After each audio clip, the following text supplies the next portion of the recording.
This is one of my favorite metaphors. My colleague came up with this. But I want you to imagine every single day you wake up and there's a table in front of you, like the tables you're sitting at, and there's a bunch of cups on the table, all these empty cups on the table. And every day you have a pitcher of water or your energy, right? That you start pouring into everyone else. And at the end of it, you're like, I'm done. And then you look at your own hand and your cup's in your hand and you're like, shit, I forgot to pour some of my own energy in my cup and refill my fuel, right?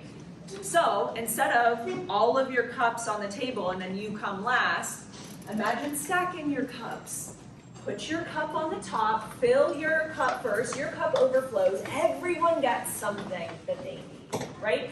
But it's gonna be even more powerful because when your cup is full, you can do more.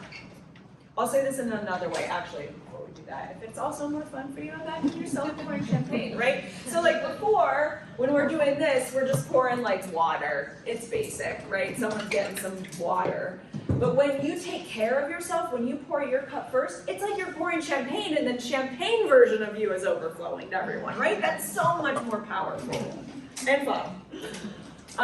Another way to think about this is you each have a car. In your brain. Your brain is a car. Your brain could go, let's say your top speed is like 150 miles an hour.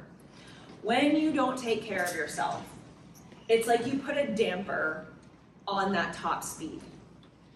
So your damper becomes like 80 miles per hour. And then you're like, woo, going 80, it's my top speed. And it's like, no, you actually have more levels that you can get to, but you're not taking care of yourself. So you can't get there. And I was there for a really long time. I was like, I'm crushing it. I'm working all the time. And I decided in my late 20s that I started running triathlons. Why? I don't know. I was traveling all the time. I was taking like 100 flights a year and training for triathlons. Why? Don't know. Felt like I had something to prove. Felt like I was never doing enough. Felt like I was never good enough. We're going to talk about mindset in a little bit and how important that is. But you've got to take care of yourself. Get to that 150 version of you. Get to the champagne version of you. Don't settle for 80.